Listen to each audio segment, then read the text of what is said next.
أبدأ بسم الله مستعينا راض به مدبرا معينا والحمد لله كما هدانا إلى سبيل الحق واجتبانا أحمده سبحانه وأشكره ومن مساوي عملي أستغفره وأستعينه على نيل الرضا وأستمد لطفه فيما قضى.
Bismillahirrahmanirrahim. Wassalatu wassalamu ala rasulillah. Assalamu alaikum wa rahmatullahi wa barakatuh, mes chers frères et sœurs. Bienvenue dans cette nouvelle vidéo Follow Me Fojra. Masha'Allah, Allahumma barak. On est où là? On est aux Caraïbes et on est aux Émirats. Masha'Allah. Ça fait longtemps que j'avais pas fait de vidéo. J'étais très occupé. Je suis très occupé en ce moment. Très occupé. C'est une période assez mouvementée.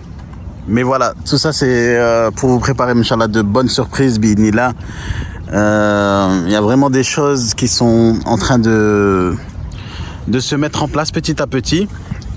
Et je voulais vous faire part d'une chose, Inch'Allah, qui est imminente. Voilà. Autour de ce thème que j'avais abordé auparavant, qui était la formation la plus importante avant de vous expatrier, avant votre hijra. J'ai fait une vidéo sur le sujet et tout le monde se souvient, ceux qui ont en tout cas vu la vidéo, elle date. Hein.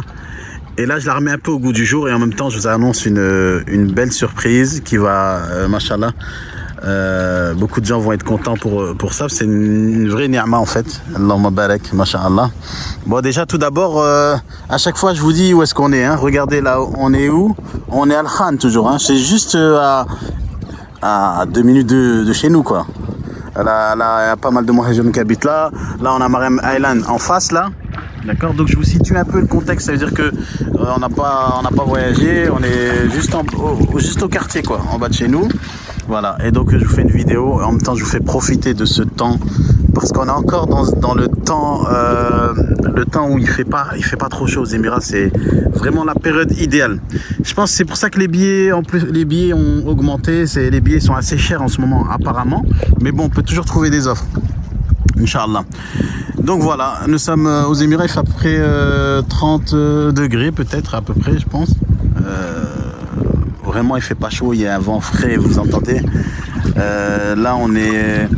Ça, c'est le Majez, là, vous reconnaissez. Vous voyez, en fait, l'eau, elle est très propre. Hein. Très propre. Pourtant, il y a des gens qui viennent ici, mais ici, les gens, ils n'ont pas pour habitude de détériorer, de jeter des détritus ou des mégots ou des choses par terre. Elles sont très civilisées, machallah. Et également, il y a un système d'entretien qui est en place constamment, un peu partout aux Émirats. Vous savez, hein, la propreté de Dubaï, c'est connu. Voilà. Et donc là, vous avez cette petite mosquée. Un escargot de mer ou ça? Ah ouais. Donc vous avez cette petite mosquée que je vous ai filmée là, machallah, qui est en bord là. Une toute petite mosquée et vous avez les drapeaux qui vous montrent bien qu'on est bien aux Émirats. Et voilà. Donc je reviens sur cette formation très importante que j'avais passé le message depuis plusieurs mois. Je pense même que la vidéo elle date d'1 an. J'ai dit à tout le monde, si vous avez une formation à faire avant de vous expatrier, faites une formation sur les langues. c'est-à-dire apprenez l'anglais, apprenez l'arabe, c'est important. Sauf que ce que j'avais pas précisé, c'est que cette formation, quand vous apprenez l'anglais et l'arabe, c'est pas quand vous arrivez sur le tas. Ok, quand vous arrivez sur le tas, c'est le but dans le but de vous perfectionner, mais il faut prévoir cela en amont. Il y en a qui me contactent, qui me disent bon, moi je prévois de faire la hijra dans 1 an. Mais pendant 1 an, tu peux faire beaucoup de choses. Pendant 1 an, tu peux apprendre beaucoup de choses. Il y en a même qui me contactent, qui me disent dis-moi, quelle est la formation la plus importante à faire avant mon départ? Moi, je les dirige toujours vers des formations pour acquérir des connaissances dans le digital. Pourquoi? Parce qu'on vit dans un monde maintenant où en fait tout est digitalisé. Et la personne, j'ai remarqué que ceux qui s'en sortaient le plus ici aux Émirats, c'est ceux qui ont des compétences dans la vente, mais dans le digital, c'est-à-dire qu'ils savent vendre des choses sur Internet. Et ce sont aussi les gens qui ont le plus de facilité dans le sens, quand ils viennent habiter ici, ils sont pas obligés d'habiter sur Dubaï, obligés sur Ajman ou autre, vu que toute leur activité est en ligne. D'accord? Donc, la formation, l'une des formations les plus importantes, ce serait une formation digitale, se digitaliser, apprendre les outils d'Internet aujourd'hui, apprendre à vendre sur Internet. Il faut vous former dans le marketing, dans la création de sites web, dans le e-commerce, tout ce qui a trait au digital, et surtout apprendre ce qui vous permet d'apprendre à vendre sur Internet, parce que c'est pas le tout de comprendre Internet, mais il faut savoir comment vendre et comment se vendre. Donc voilà, ça fait partie des formations les plus importantes, et parmi elles, il y a la langue.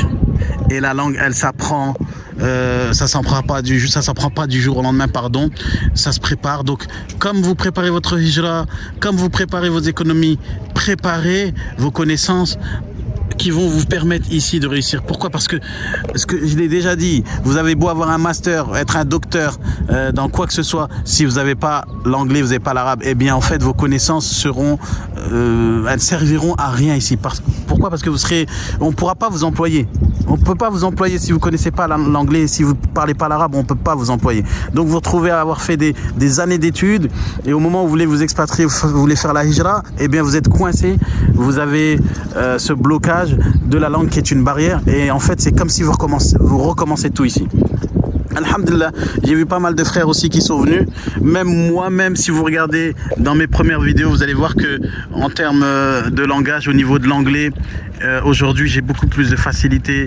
Et ça, c'est les années en fait passées ici, mais j'ai pas vraiment fait de formation. Moi, c'est vraiment le nombre d'années. Mais j'aurais pu sauter ce nombre d'années en faisant une formation claire, sérieuse, en anglais par exemple. J'aurais un niveau meilleur que ce que j'ai aujourd'hui. Voilà. En termes de l'arabe, c'est pas pareil. C'est que l'arabe, moi, je baigne dans ce milieu de cours de langue arabe avec le merkez et tout ça. Donc, en fait, j'ai des facilités par rapport à ça, où je profite des professeurs et tout ça. Mais c'est un devoir pour chacun d'accorder une importance à cela. Donc, la langue et le digital. Il y a aussi quelque chose d'important ici qui va vous permettre d'évoluer aux Émirats, c'est le fait de comprendre la culture des Émirats. Il y a une certaine culture. Les gens ont des idées différentes de tout ce que vous pouvez imaginer en France. Et en fait, moi je remarque toujours, et là je pense que j'étais aussi dans ce cas-là, les gens qui viennent de France, en fait, ils ont des codes différents, que ce soit au niveau vestimentaire, qu'au niveau attitude, comportement et tout ça.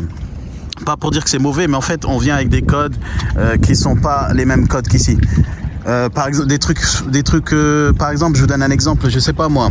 La plupart des frères qui viennent, par exemple d'Algérie ou même de France, de nationalité algérienne, ils vont porter des camis manches courtes. Sauf que ici, camis manches courtes dans la rue, c'est comme si vous promenez en pyjama dans la rue. Ça veut dire que c'est très mal vu, c'est vraiment pas accepté. Mais ça, il faut le savoir. Et pour le savoir, il faut connaître la culture des gens. Pour connaître la culture des gens, il faut se mélanger avec les locaux. Ou bien, il faut rencontrer des gens qui sont là depuis un moment et qui vont vous montrer en fait les codes du pays. Et il y en a qui viennent de France, ils mettent des camis noirs. Un camis tout noir. Le camis noir ici, la couleur noire, quand on voit sur les femmes, elles portent des abayas noirs. Donc quand on voit un homme habillé en camis noir, en fait c'est choquant pour les gens dans la rue. Là, je parle encore du vestimentaire.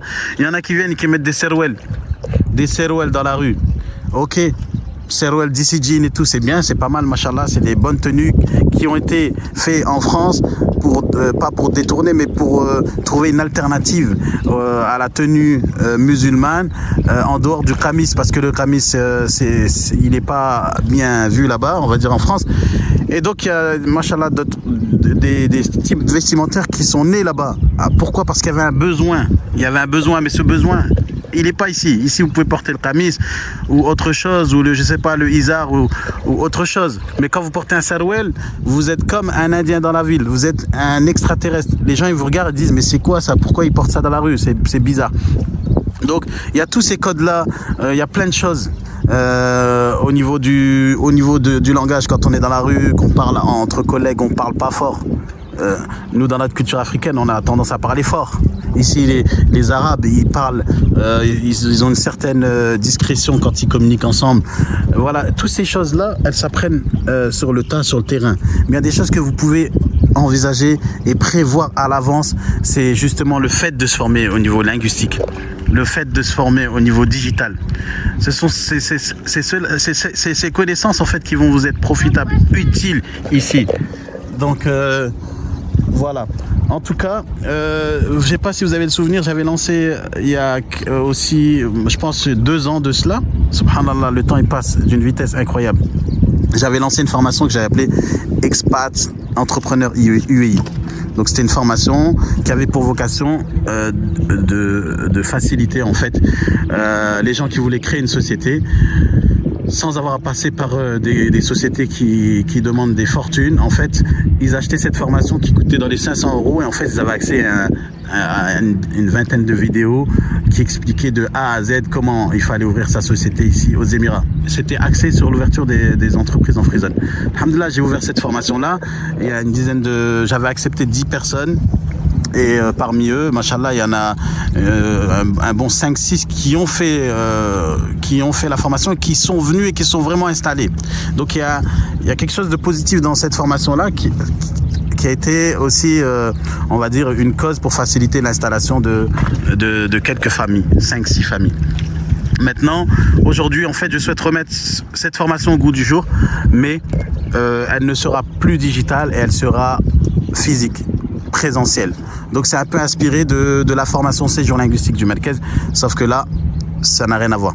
Donc la formation, elle s'appelle toujours Expat Entrepreneur UAE. Vous avez le lien ici dans la bio. Tout simplement, en fait, c'est une formation où en fait je vous accompagne comme un coach et non un agent, parce que la différence entre le coach et l'agent, c'est qu'un agent, vous lui donnez un gros billet, vous donnez beaucoup d'argent, il s'occupe de tout. Et vous restez tranquille, vous n'avez rien à faire. Moi, je suis un coach, en fait, je vais écouter la personne, accompagner la personne, et chaque personne, elle sera accompagnée de manière individuelle et avec des conseils sur le projet ou la structure juridique, le type d'entreprise. Je me suis bien entouré, je suis entouré de mandoub, de personnes qui sont là depuis des années. Et donc officiellement en fait, je vais accompagner Inch'Allah les personnes qui souhaitent créer leurs entreprises aux Émirats. Cette fois-ci, c'est pas juste axé sur les free zones, mais également sur les entreprises en mainland. Donc c'est ce qu'on appelle les entreprises de droit local et les freelance. Voilà. Je sais que c'est tous des termes qui sont toujours confus dans la tête des gens. Les gens mélangent freelance, free zone, mainland, droit local. Tout ça, c'est mélangé. Même ceux qui vivent ici ont du mal parfois à suivre le système tellement qu'on vit dans un pays qui est en perpétuel changement, perpétuelle évolution. En fait, je vous donne un exemple. Il y a une évolution, un changement parce que l'État a introduit une nouvelle façon de, je sais pas, de faire son Emirates ID via une plateforme digitale. Eh bien, ça change. Ça change. Il va y avoir des changements dans toutes ces choses-là. En fait, c'est difficile à suivre, sauf pour ceux qui sont du métier. Moi, je suis du métier. Alhamdoulilah, Allah il m'a permis d'être là pendant 8 ans. Je me suis spécialisé dans ce domaine-là. Et je peux accompagner des personnes en one-to-one depuis leur départ en France jusqu'à la création de leur entreprise. Et Mustapha, ne me jette pas des cailloux. Il jette des pierres pendant que je fais le... Donc voilà, la formation s'appelle Expat Entrepreneur UAE. Il y a plusieurs modules, il y a une dizaine de modules. Et parmi ces modules, eh bien, en fait, j'ai intégré la langue. il y a l'arabe ou l'anglais au choix, ou les deux. Vous pouvez choisir les deux. Et donc, vraiment, c'est un accompagnement. On identifie le projet que vous avez. On essaie de voir quel type d'entreprise serait le plus adapté. Est-ce que c'est une entreprise sans kafil en mainland ou une entreprise en free zone, ou est-ce que ça doit être une entreprise pignon sur rue? Et ensuite, il y a bien sûr, c'est également, on va dire, l'occasion pour les gens de faire une approche sur les connaissances de base en anglais et en arabe qui pourront leur être utiles ici aux Émirats. Donc voilà, c'est cette formation. Elle est disponible maintenant sur le site Follow Me for Hijra. Et la bonne nouvelle, et là c'est Allahumma barak, incroyable, Allah il m'a facilité, c'est qu'elle est éligible au financement par le CPF, pardon. Donc elle est éligible au financement par le CPF. Donc le CPF, tout le monde doit savoir ce que c'est le congé de formation.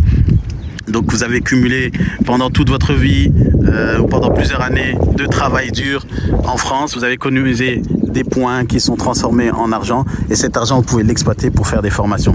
Au lieu de faire des formations à la NPE, faites une formation avec nous ici sur place en présentiel. Donc selon les points que vous avez dans le CPF, eh bien votre formation pourrait être prise en tout ou partiellement. Voilà, mis à part le billet d'avion. Le billet d'avion, en fait, on ne peut pas l'inclure dans le CPF. Donc chacun paye son billet d'avion, et ensuite selon les points que vous avez, eh bien vous pouvez opter pour une formule d'accompagnement pour la création de votre entreprise et pour l'apprentissage de cette culture locale avec les langues, une introduction en fait à l'apprentissage des termes essentiels en arabe et en anglais, pour vous permettre en fait de partir sur un bon pied. Et c'est aussi une facilité, Allahumma barak, pour tous ceux qui ont cette possibilité là. Et sinon, ceux qui n'ont pas de points dans le CPF, eh bien vous pouvez tout de même acheter la formation, car elle sera utile bi'idnillah zawajal. Jazakumullah khairan. Voilà. La vidéo elle dure 15 minutes, mais en tout cas j'espère qu'elle sera profitable. Si vous avez des questions, n'hésitez pas à me publier en commentaire, ou sinon vous avez sur cette page de formation, vous avez un lien, vous cliquez sur les boutons rouges et en fait vous allez avoir une fiche que vous remplissez. Vous remplissez avec votre nom, email, numéro de téléphone, et voilà. Et ensuite je reviens vers vous, binillah, et ensuite on organise Inch'Allah. Ça commence là, hein, ça commence à partir du mois de février. Et dans 10 jours, la formation sera officiellement disponible sur le CPF. Mais entre temps, on peut s'organiser. Vous pouvez me contacter, Inch'Allah, pour qu'on organise votre venue. L'hôtel, c'est payé, ça fait partie selon les points que vous avez, et vous avez que le billet à prendre. Vous avez que les billets à prendre en charge, et ensuite, Inch'Allah, nous on s'occupe du reste. Jazakumullah khairan, qu'Allah vous préserve. Ahsanallah ilaykum. Assalamu alaikum wa rahmatullahi wa barakatuh.